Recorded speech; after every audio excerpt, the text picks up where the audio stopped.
आई तुळजाभवानी ही महाराष्ट्राची कुलस्वामिनी आहे।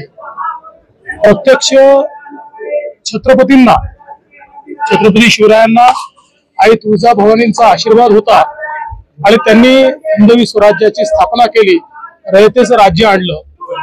आमचे आराध्य दैवत छत्रपती शिवराय आहेत, त्यामुळे त्यांनी ज्या प्रकारे राज्यकारभार चालवणं आमच्याकडे अपेक्षित आहे तसाच राज्यकारभार चालावा हीच आईच्या चरणी प्रार्थना आहे आणि त्याकरता आईने आम्हाला आशीर्वाद द्यावा ही आईच्या चरणी प्रार्थना आहे। या निमित्ताने एक अतिशय चांगला विकास आराखडा आपण तयार केलेला आहे। मंदिराचं काम देखील चालू झालेलं आहे। राणा जगजित सिंगजी यांनी स्वतः त्याच्यामध्ये खूप चांगलं लक्ष घातलेलं आहे। मला अपेक्षा आहे की पुढच्या 2 वर्षांमध्ये याचा पूर्णपणे कायापालट झालेला आपल्याला पाहायला मिळेल आणि अतिशय सुंदर अशा प्रकारचा सगळा परिसर आपल्याला पाहायला मिळेल।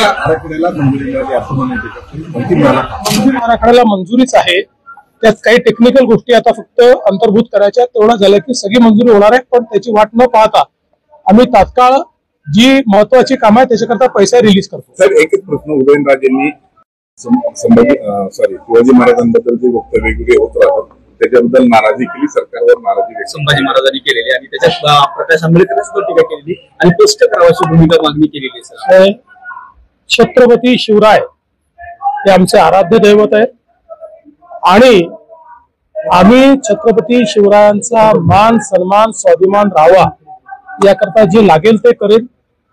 खरं म्हणजे उदयन महाराजांना निश्चित प्रश्न विचारण्याची अधिकार आहे आणि मला देखील ते भेटले आहेत। त्यांची अपेक्षा एवढीच आहे की अशा प्रकारे जे करतात त्यांना कडक शासन झालं पाहिजे, ते आम्ही निश्चितपणे करू आणि त्याचसोबत छत्रपतींच्या वंशजांना जे पुरावे मागतात त्यांच्यावरही तेवढंच कडक शासन झालं पाहिजे।